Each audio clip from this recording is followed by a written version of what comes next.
qui va l'utiliser. Alléluia. Amen, amen. Vous connaissez votre pasteur. C'est l'un des pasteurs que depuis que je suis venu en France, que pasteur Kastner est toujours utilisé et à n'importe moment, même si délai au coûte, il toujours répond, nous dit le Seigneur merci pour ça, que on nous applaudit lui-même comme personnalité ça, que le Seigneur va utiliser. Amen. Merci beaucoup.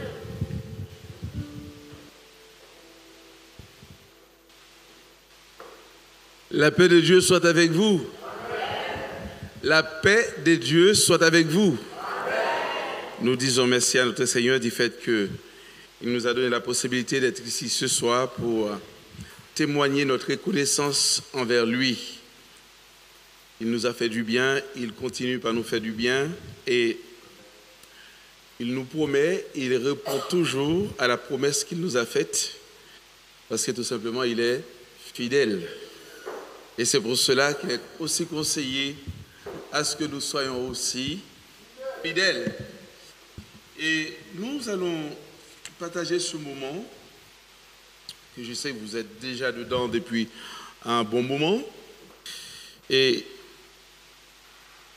juste avant, je vais dire aussi merci à Maud qui m'accompagne. Elle va se mettre debout pour que vous qui ne la connaissez pas, ne la connaissiez pas comme ça, vous pouvez...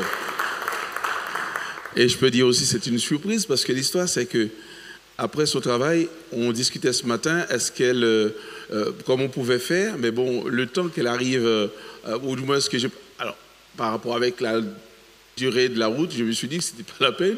Donc du coup, j'ai pris la route pour venir ici et j'étais coincé dans les bouchons jusqu'au moment où elle me dit, c'est quelle adresse? Et je dis mais c'est quoi cette histoire? Pourquoi l'adresse? Et je lui dis c'est rue du Maison Rouge, Maison Rouge, voilà, 9 avenue. Et puis, j'ai cherché l'adresse et j'étais dans les bouchons parce que vous savez, les bouchons, c'était énorme. Et puis, je sentais qu'elle va me dire d'aller la chercher quelque part.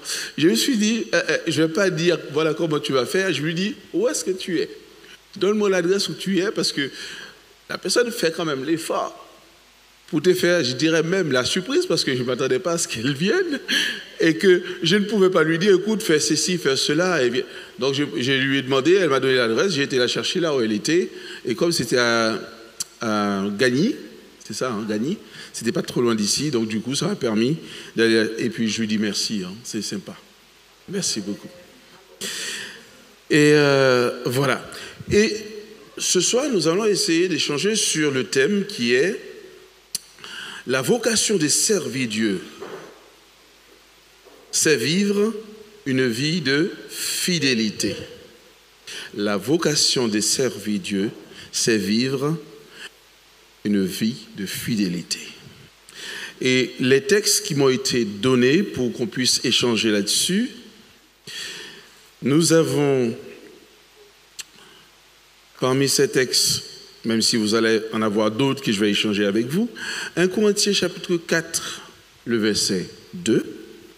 Nous avons aussi Proverbes chapitre 3, le verset 3 et le verset 4. Nous allons lire ces trois versets et c'est là-dessus que nous allons nous accrocher pour essayer de comprendre le texte, ou du moins le sous-thème qui nous a été demandé de développer ensemble. Du reste, ce qu'on demande des administrateurs, c'est qu'ils soient trouvés fidèles. Je vais me permettre de prendre quand même le verset premier pour que je puisse comprendre pourquoi du reste. Ainsi donc, qu'on nous considère comme des serviteurs de Christ et des administrateurs des mystères de Dieu, du reste, ce qu'on demande des administrateurs, c'est qu'ils soient trouvés fidèles. Tout à l'heure, nous allons faire le rapprochement entre serviteurs et administrateurs. Les deux autres versets, c'est Proverbe chapitre 3, le verset 3 et le verset 4, qui dit « Que la bonté et la vérité ne t'abandonnent pas.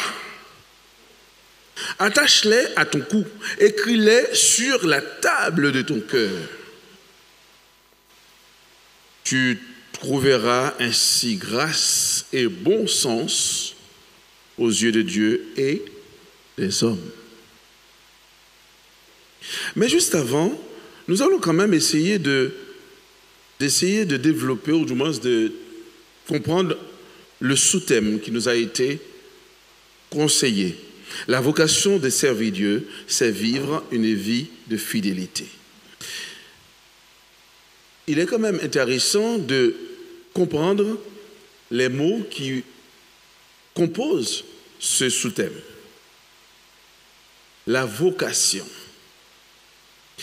Le mot vocation, c'est un mot qui vient, je pouvais aller directement dans le dictionnaire pour essayer de partager, même si éventuellement vous allez aussi avoir des explications qui vont être aussi prises à travers la définition des dictionnaires. Mais il y a ce mot-là qui m'interpelle, qui est le mot vocare. Et ce mot, c'est un mot, bien sûr, latin, un verbe qui veut dire, qui est appelé. Donc, par définition, la vocation est un appel. Il faut savoir qu'il y a des différences entre don et appel. Quelqu'un peut avoir de dons, mais la personne peut ne pas être appelée. Car le don, c'est une capacité que l'on a, qu'on peut utiliser pour faire des choses de manière, je dirais même, mécanique. Parce que c'est un don. Mais l'appel, il y a à travers l'appel ce qu'on appelle l'identité. L'identité à ce qu'on, ou du moins de la tâche qu'on nous a demandé de faire. Ou du moins la tâche à laquelle nous avons été appelés. Et à cela, nous pouvons aussi penser à ce qu'on appelle l'onction. C'est lui qui a été oint. Et l'onction va donner un but, un objectif. Cela veut dire que nous pouvons avoir le don de chanter, le don de prêcher, le don de faire beaucoup de choses, mais nous pouvons ne pas être appelés. C'est pour cela que vous pouvez trouver certaines personnes qui sont à l'aise à chanter, qui sont à l'aise à faire d'autres activités, mais on voit des fois un vide à travers de ce que fait cette personne. Pourquoi? Parce que cette personne n'a pas été appelée. Donc, il n'est pas seulement suffisant d'avoir de dons, mais il est très conseillé d'être appelé. Et c'est pour cela, quelle que soit la personne qui est dans une tâche, qui est dans une activité, cette personne doit chercher à savoir pourquoi elle est dans cette activité. Parce que nous pouvons perdre notre temps en pensant que nous sommes dans la bonne direction, dans le bon chemin, et pourtant on est à côté. Je pense que même quand on a des dons, même si on aimerait bien partager le don ou bien manifester ce que l'on a, il faut qu'on cherche à savoir est-ce que vraiment nous sommes appelés. Parce que tout le monde peut avoir des dons, mais ce n'est pas tout le monde qui reçoit l'appel. C'est pour ça qu'il est très important de ne pas prendre à la légère le fait pour servir Dieu. Il faut que ça ait un sens, le sens d'appel. Vous savez, dans la Bible, nous pouvons trouver des gens qui étaient appelés. Nous avons Abraham, nous avons Samuel, nous avons Jérémie, nous avons le bandit là, Paul. Ah ben oui, hein? Parce que des fois vous pouvez penser, ouais, moi-même, depuis que je suis né dans l'évangile, j'ai été sérieux, ainsi de suite. Mais comme lui là, il n'arrêtait pas de faire des bêtises. Mais vous connaissez le plan de Dieu pour cette personne? Parce que la personne peut faire plein de bêtises, plein de choses. Et puis, un jour, le Seigneur met sa main comme ça. Pam! Viens ici. Viens là. Je te mets là, mon pote. Maintenant, tu es à moi. L'appel, c'est quelque chose qui est fort. L'appel, c'est quelque chose, si on se laisse guider par le choix que le Seigneur a fait, nous pouvons devenir, mais tout comme je l'ai entendu dire tout à l'heure, nous sommes l'enveloppe et le contenu, c'est Dieu qui est en nous. Dieu est en nous et nous voyons Nixon, mais quand Nixon sourit, on doit voir le sourire de Dieu. Dans Romains chapitre 8, le verset 28, il est dit: nous savons du reste que toute chose concourt au bien de ceux qui aiment Dieu, de ceux qui sont appelés selon son dessein. Vous savez, l'appel est très important, et même très très important pour répondre au service de Dieu.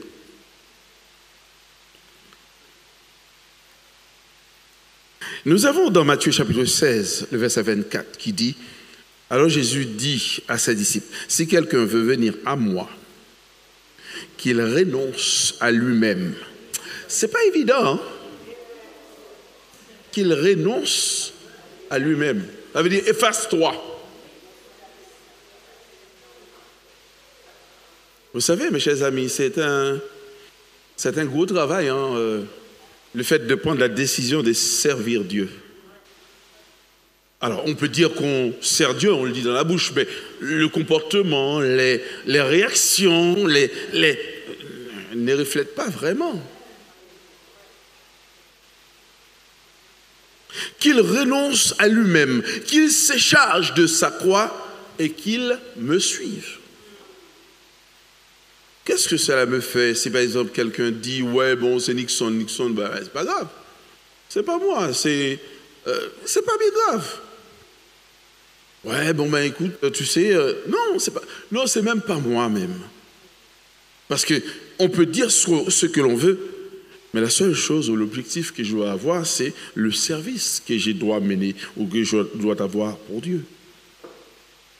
Cela ne veut pas dire pour autant que nous devons nous adonner à des comportements ou à des faits ou à des actions qui ne sont pas compatibles avec le service de Dieu.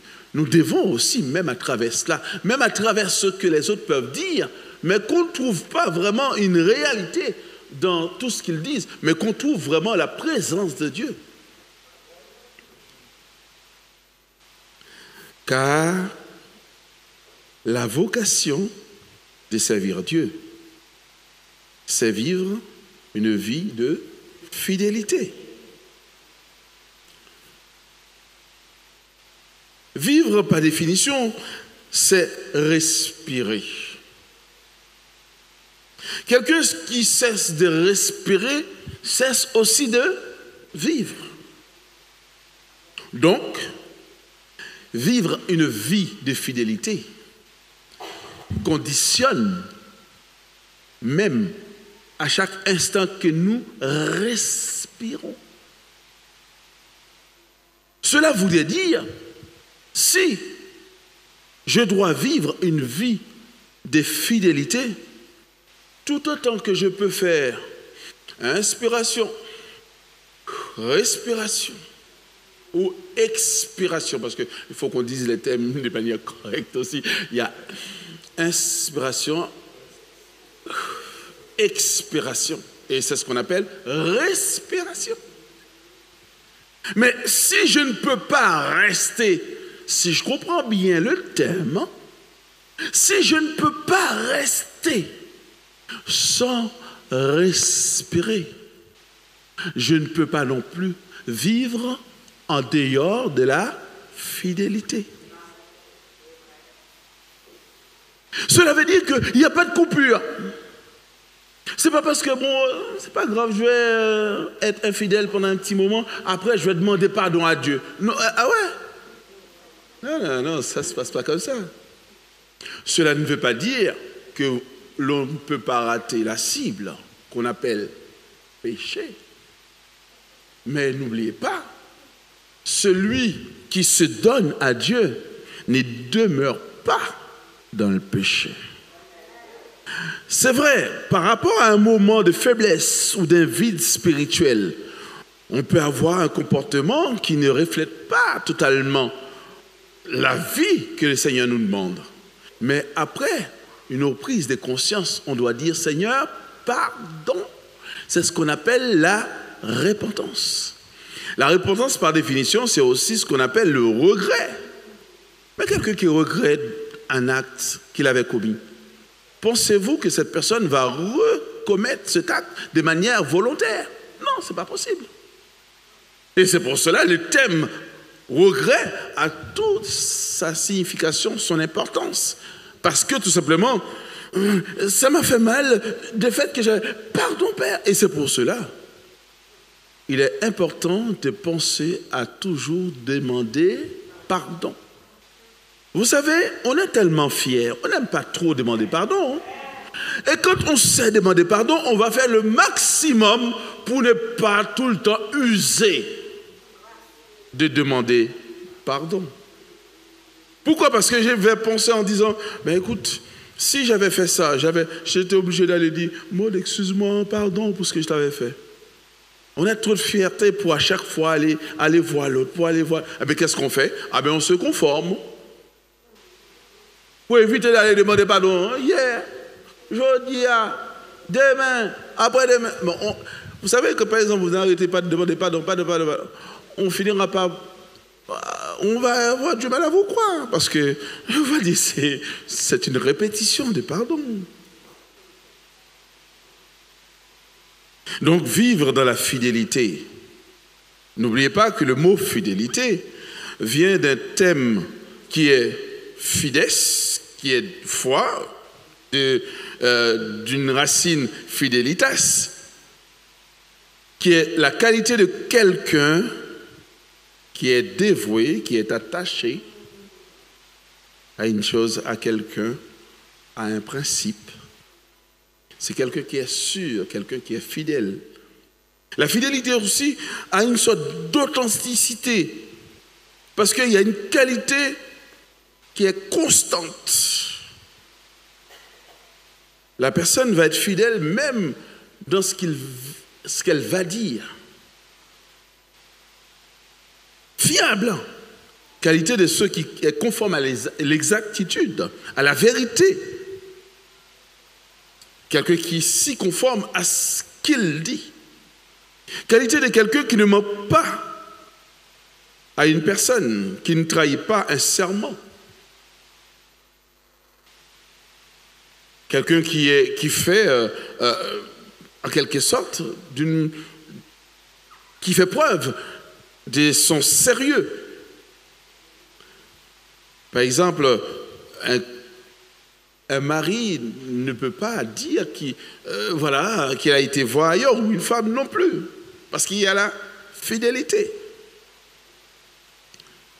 Et cette fidélité va permettre à chacun qui est fidèle à l'autre de garder une sorte d'attachement, de garder une sorte de dévouement, d'être aussi constant. Quelqu'un m'a dit une fois, et que la personne a l'habitude même de répéter, c'est le mari qui me dit, quand ma femme arrive à tel endroit, elle descend le bus, il y a le chien qui vient se mettre devant la porte. Je ne sais pas si le chien a pris l'odeur, ou si le chien a une autre capacité de réflexion, je ne sais pas. Mais le chien sait que la personne vient juste d'arriver, vient de descendre le bus ou le transport, et le chien se met devant. Parce que le chien est fidèle.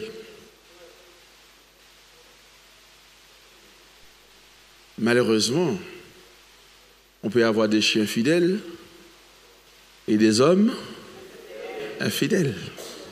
Alors, pour éviter d'avoir des soucis avec les hommes et aussi des femmes infidèles.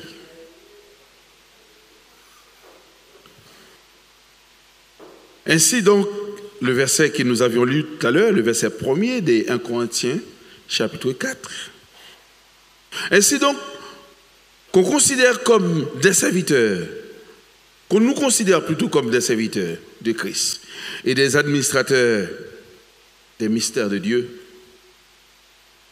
Du reste, ce qu'on demande des administrateurs, c'est qu'ils soient trouvés fidèles.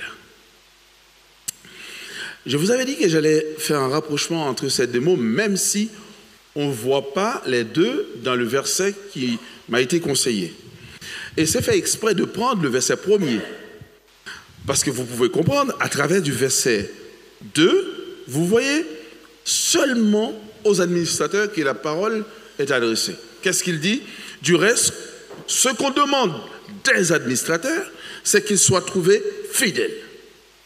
Et dans le verset 1er, il n'y a pas que les administrateurs qui ont été cités. Parce que dans le verset 1er, c'est marqué, ainsi donc, qu'on nous considère comme des serviteurs de Christ et des administrateurs des mystères de Dieu. Vous voyez, il y a serviteurs de Christ et administrateurs des mystères de Dieu. Or, le verset 2 a repris seulement les administrateurs. Débat. Vous savez, quand on prend la définition du mot administrateur, c'est des personnes qui gèrent les biens, les affaires d'un particulier, d'une famille, d'une société. Et c'est des personnes qui ont les compétences voulues pour gérer, et virgule, ça c'est le dictionnaire, hein, qui gère bien. Ça c'est la définition pour les administrateurs. Et serviteur. Celui qui est au service d'un souverain, de l'État, d'une collectivité. Et dans un synonyme vieilli, c'est un domestique. Et ce n'est pas pour rien.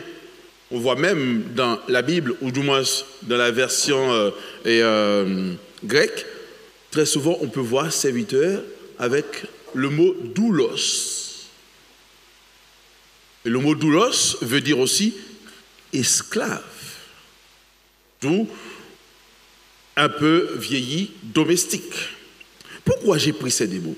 C'est parce que quand on regarde un administrateur, c'est un décisionnaire. C'est quelqu'un qui peut décider, qui peut, voilà, parce qu'il a du pouvoir, parce qu'il gère. C'est un gérant, un administrateur. Or, un serviteur, c'est un exécutant. En gros, il y a moins de risques avec un serviteur de dévier, de mal faire, parce qu'il est là pour exécuter. Il suffit juste qu'il obéisse pour qu'il fasse bien son travail. Parce qu'on va lui dire, mais écoute, tu fais ci, tu fais ça, et ainsi de suite. Donc c'est rare qu'on peut trouver un serviteur qui fraude. C'est rare qu'on peut trouver un serviteur qui passe un petit peu. Tandis qu'un administrateur, c'est lui qui écrit, c'est lui qui téléphone, c'est lui qui dit on fait ceci, on fait cela. Et très souvent, le chiffre 9, il suffit juste de raccrocher la queue du 9 à sa tête et ça devient 0. Et c'est pour cela nous pouvons nous laisser comprendre ou pouvons comprendre que notre bien-aimé cher Paul, vous voyez, il était quelqu'un qui était un grand persécuteur. Et tandis que quand on regarde, il a beaucoup écrit, hein, il nous a laissé beaucoup de choses. Et c'est lui qui va dire, ainsi donc, qu'on nous considère comme des serviteurs de Christ et des administrateurs des mystères de Dieu, du reste, ce qu'on demande des administrateurs, c'est qu'ils soient trouvés fidèles. Pourquoi? Parce que si on trouve des administrateurs infidèles, ça peut être grave. Hein? Et ça peut permettre à ce qu'il y ait des déviances, à ce qu'il y ait pas mal de choses qui soient vraiment désagréables pour les gens qui sont sur son administration. L'administration, ce n'est pas seulement dans le cadre de l'État. Hein. Quand on dit de l'administration, pas que. Même les pasteurs là, qui gèrent l'église, ce sont aussi des administrateurs. Vous là qui gérez les groupes de louanges ou les groupes de dames ou les groupes de jeunes, eh bien, vous qui gérez, le mot gérer, ben vous administrez. Ce verset veut vous parler que vous devez être fidèle. Vous ne devez pas avoir de... Il y a des gens, on n'arrive pas à les suivre. Ils sont un peu... Il faut qu'on soit droit. Parce que si vous n'êtes pas droit, vous êtes... De toute manière, même si par exemple on vous dit rien, mais tout le monde vous cible déjà. Des fois, il y a des gens, vous allez tout simplement pas les voir. Hein. Bon, ben ils ne viennent plus. On ne les voit plus.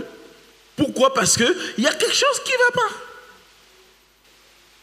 Il y en a qui vont avoir le courage de dire, frère un tel, c'est un tel, sauf faire, n'est pas bon. Et vous qui avez la capacité, on vous dit tout simplement, il faut le dire avec amour. Mais vous devez le dire. Parce que sinon, vous devenez ce qu'on appelle complice. Ben oui, si l'autre il fait mal, vous voyez que c'est mal. Peut-être par souci d'amitié, par souci familial, ou par souci, je sais pas moi, il avait fait un truc de bien avec toi, tu veux fermer les yeux. Parce que même en acceptant son infidélité, tu deviens aussi infidèle. Il faut que vous soyez, il faut que nous soyons fidèles.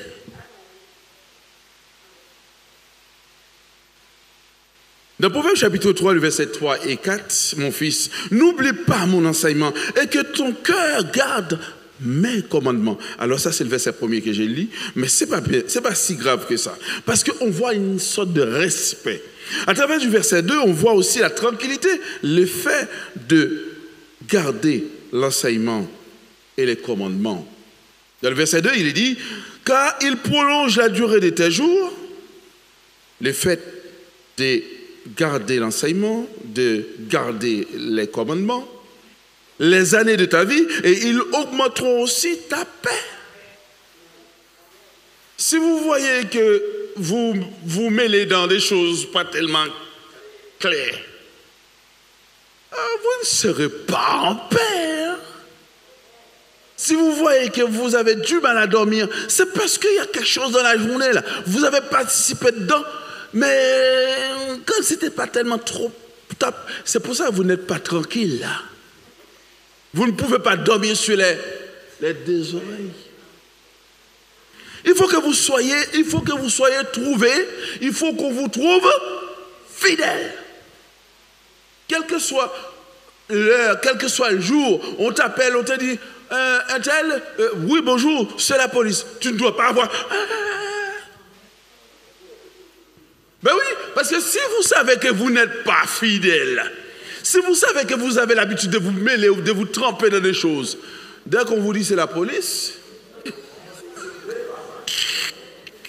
vous n'allez pas être à l'aise, vous n'allez pas être bien. Et peut-être c'était même pas pour vous dire grandes choses. Et là, vous savez, les policiers, on dit qu'ils ont du flair, hein, parce que des fois, vous savez comment ils contrôlent les gens sur la route. Si par exemple, soit la personne n'a pas son permis, ou la personne n'a pas l'assurance, ainsi de suite. Quand par exemple on vous dit de vous mettre de côté, c'est parce que vous avez un comportement qui les interpelle. Parce que vous avez été mêlé, vous n'avez pas fait les choses correctement, donc vous n'avez pas été fidèle à la manière dont vive la communauté. Eh bien, on vous prend, on vous dit, mets-toi de côté, et là, quand on va contrôler, vous ne serez pas bien. Il faut que vous soyez bien en suivant les commandements du Seigneur pour que votre paix soit parfaite. Et vous savez, c'est pas pour rien quand il dit, car ils prolongeront la durée de tes jours et les années de ta vie. Je me rappelle, il y a quelqu'un qui est entré en prison, mais cette personne est entrée en prison pour une petite chose comme ça.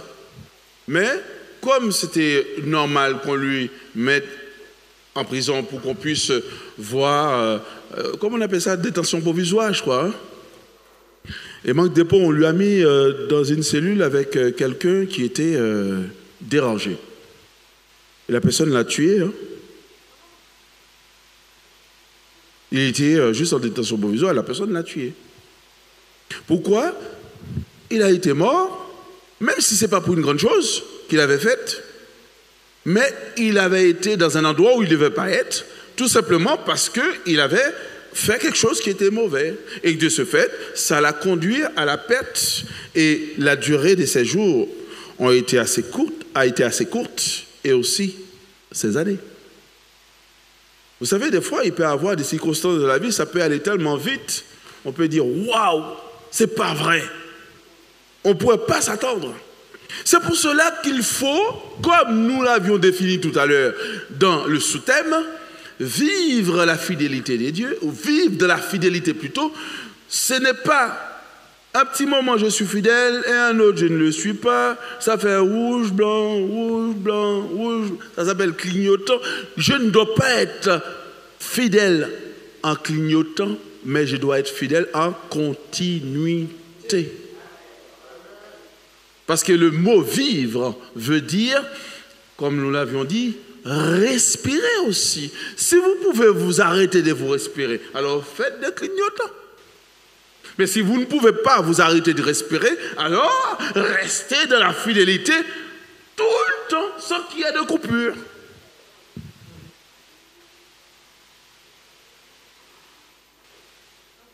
Et comme nous l'avons pu comprendre, dans le verset que nous venons de lire,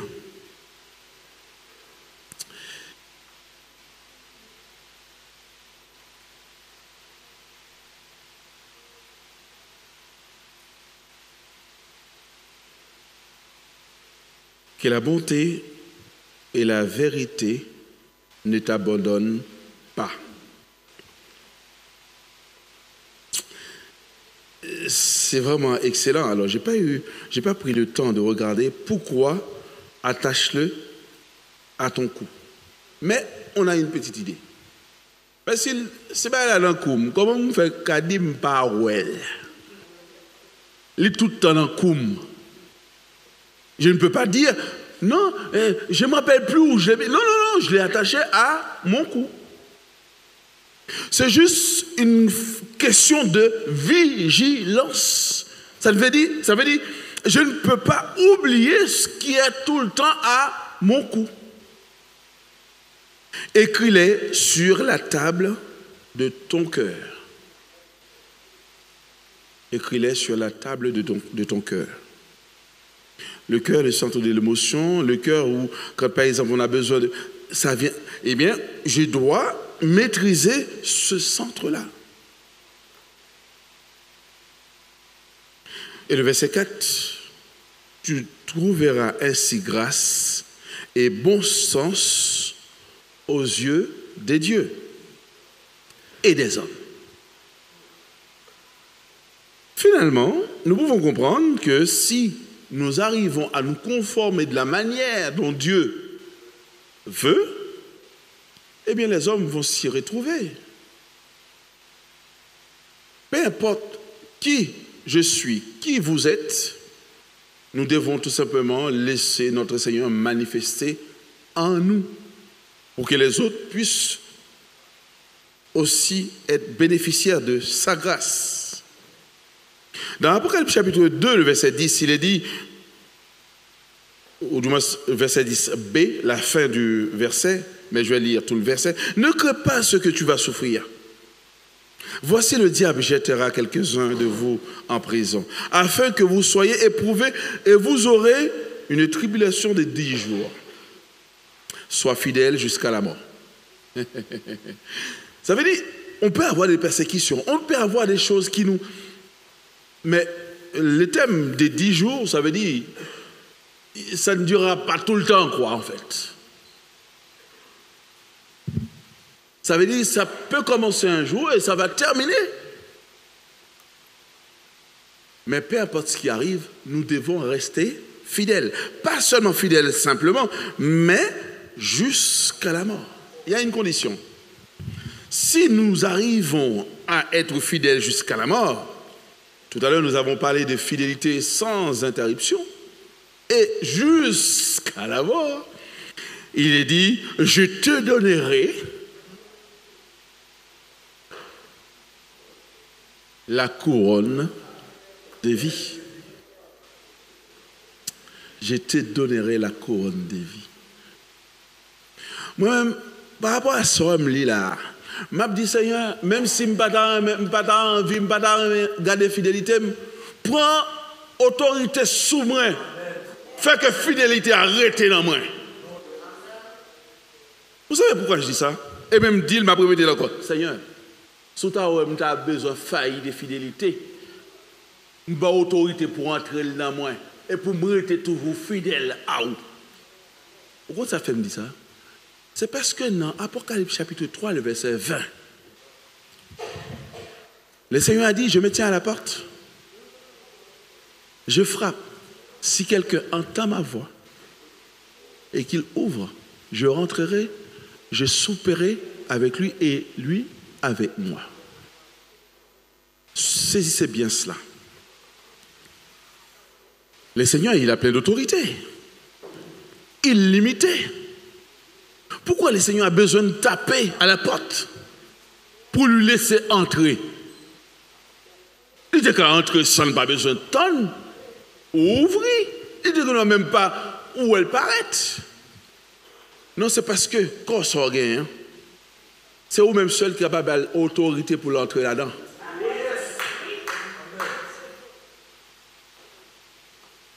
Le Seigneur ne va jamais rentrer chez toi si tu ne lui ouvres pas la porte.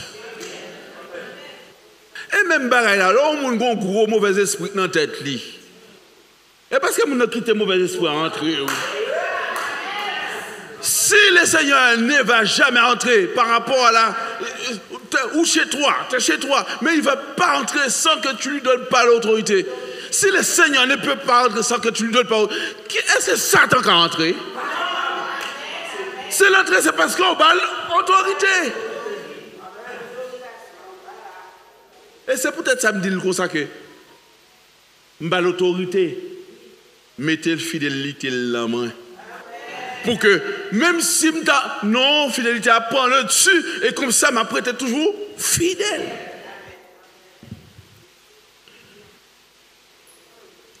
Fidélité jusqu'à la mort. Nous devons être fidèles avec nous-mêmes. Parce qu'il y a des gens, même à eux, même eux, pas fidèles. Nous devons être fidèles avec madame, nous, avec Marie, nous. Des fois, ce n'est pas parce que nous parlons l'autre garçon ou l'autre fille, non? Il y a un mensonge déjà, ou casser fidélité. Il y a un comportement ou pas ta droguer ou casser fidélité.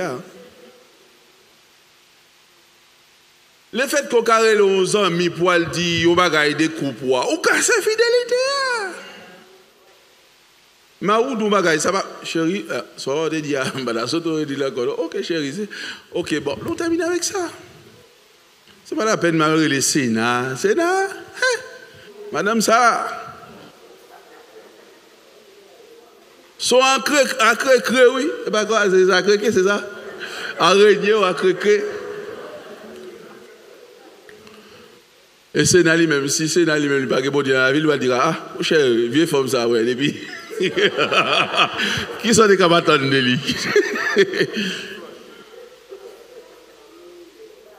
Ou un mot là qui a passé, il y a un mine ou un baron, un monde quelconque. Il dit ah, Nixon, c'est ça. Et mon Dieu, que moi j'étais avec lui tout. Bon, il y a des bails aussi au monde dit, il a menti un petit peu, même l'autre là a dit mon cher, pas quoi non, parce que le coup du Paul là, ça fait nous avons 30 ans là depuis nous mariés. Mois de décembre, on aura 30 ans. Même si on pourrait dire, bah, écoute, depuis 30 ans, il doit même trouver une manière pour le capable de défendre. Oui.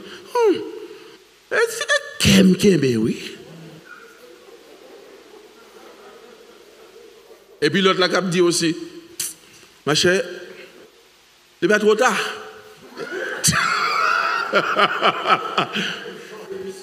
Oui. Et voilà. L'entre la cala, il n'y a pas fois où il entre tout mauvais. Et parce qu'elle se discute avec nos amis, oui, qui va le mauvais conseil, oui. Il entre tout mauvais. On va dire à mon homme, on a parti le matin, on a appelé les rues, et voilà, elle tourne, elle fâchée. Parce qu'il y a quelqu'un, le diable, cette personne a croisé le diable. Le diable, elle n'est pas con, non? Il y a quelqu'un qui dit diable est con. Le diable n'est pas con. Il doit animer au monde pour le casser ça, pour le déranger ça. C'est pour cela que nous devons être attentifs et aussi prudents. Et la prudence, nous allons trouver ça aussi dans la fidélité que nous avons envers Dieu. On doit être fidèle avec ses amis. Je me rappelle une fois, j'avais rendez-vous avec quelqu'un et que cette personne m'avait dit, t'inquiète pas, on aura le temps, on va se voir à tel endroit, ainsi de suite. Ok, pas de souci, à telle heure. J'ai attendu. J'appelle, mais j'arrive pas à trouver la personne. J'ai attendu. Mais ce n'était pas un ami, c'était une connaissance. Quand on dit, on doit respecter son dit.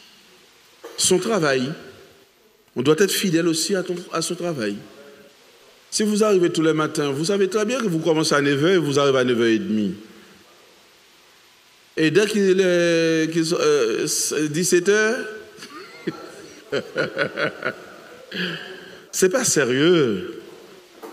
Or, si par hasard, tu vois sur la fiche de paye, il manque quelques virgules ou bien quelques dizaines d'euros, même quelques centaines d'euros, tu vas dire, je ne sais pas ce qui s'est passé là. Il y a un problème. Mais tu as oublié le nombre de fois que tu as été 30 minutes en retard. Des fois, on devait même être conscient et dire, quand tu vois que le salaire est plein, quand on voit que le salaire est complet, on devait aller voir le responsable et dire, s'il vous plaît, vous pouvez enlever 200 euros? Ah, vous voyez, ça rigole. C'est pas évident. Mais si on était vraiment sérieux, on aurait dû dire à son responsable, enlevez, s'il vous plaît, enlevez 150 euros. Mais pourquoi? Mais je suis arrivé 5 fois ou bien 10 fois en retard. Eh bien, cela veut dire, nous sommes infidèles quand nous réagissons comme ça, parce que ça devient du vol. Parce qu'on va nous payer pour des choses que nous n'avons pas fait. Donc nous devons être fidèles même à notre travail. J'ai appris qu'il y a quelqu'un, ne vous inquiétez pas, j'ai presque terminé. J'ai appris qu'il y a quelqu'un qui pendant son heure de travail, il va faire des petits boulots ailleurs. Mais c'est pas sérieux ça. Sur l'heure de l'autre, tu vas faire de petits boulots ailleurs. On doit être fidèle aussi à son assemblée. Vous savez pourquoi on appelle fidèle de l'assemblée de l'église de Dieu de Pentecôte de Montfermeil? Vous savez pourquoi? Parce que vous êtes tout le temps là. Ça peut arriver que vous alliez visiter une autre église, mais la visite, ça ne se fait pas tous les dimanches. Quand on dit fidèle de cette assemblée, eh bien c'est parce que vous êtes tout le temps là. C'est comme le mari qui est tout le temps à la maison. Ou comme la femme qui est tout le temps à la maison. Les jours où le mari dort à l'extérieur, très souvent les professionnels ils disent il ne dort pas à l'extérieur, il dort dans une autre maison. Tellement ils veulent tricher. Il dort dans une autre maison, il ne donne pas dehors. Si, tu n'as pas dormi là. Et le fait de ne pas dormir là, ce n'est pas pour cause de maladie, parce que tu étais à l'hôpital, ou pour cause de travail, parce que tu es en mission. Eh bien, si tu dors dehors, si on ne te trouve pas à la maison, c'est une infidélité.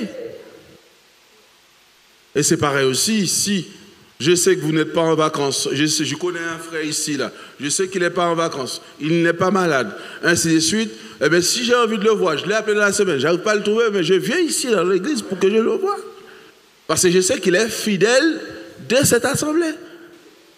C'est là qu'il vient. S'il ne vient pas ce dimanche-là, il va venir dimanche prochain. S'il ne vient pas dimanche prochain, il viendra quand même. Parce que c'est le fidèle de cette assemblée. En final, nous devons être vraiment fidèles à Dieu. Parce que c'est lui, même quand il dit, même si nous sommes fidèles, infidèles, lui, il restera toujours fidèle. Mais sachez bien une chose, la fidélité que nous avons, c'est plutôt nous qui sommes bénéficiaires de cette fidélité. Parce que c'est nous qui allons bien nous sentir, comme nous avons lu tout à l'heure. Nous avons bien lu, grâce à cette fidélité, dans Proverbe chapitre 3, le verset 4, ça nous permet d'être bien vus, pas seulement aux yeux de Dieu, mais aux yeux des hommes. Parce que nous sommes fidèles. Juste un exemple. Imaginons, même dans la vie conjugale, quelqu'un qui n'est pas fidèle. La personne attrape une maladie, c'est la personne qui va à l'hôpital. Certes, peut partager ça avec son conjoint ou sa conjointe. Mais le risque est en premier à celui qui a fraudé. Et je suis certain, quel que soit l'autre conjoint, si tu pries Dieu, tu crois en ton Dieu, lui, il a été chercher, où elle a été chercher son truc, là, ben toi, tu ne l'auras pas. Dieu va te protéger. La seule chose qu'il nous demande, rappelez-vous bien, il faut que nous soyez bénis.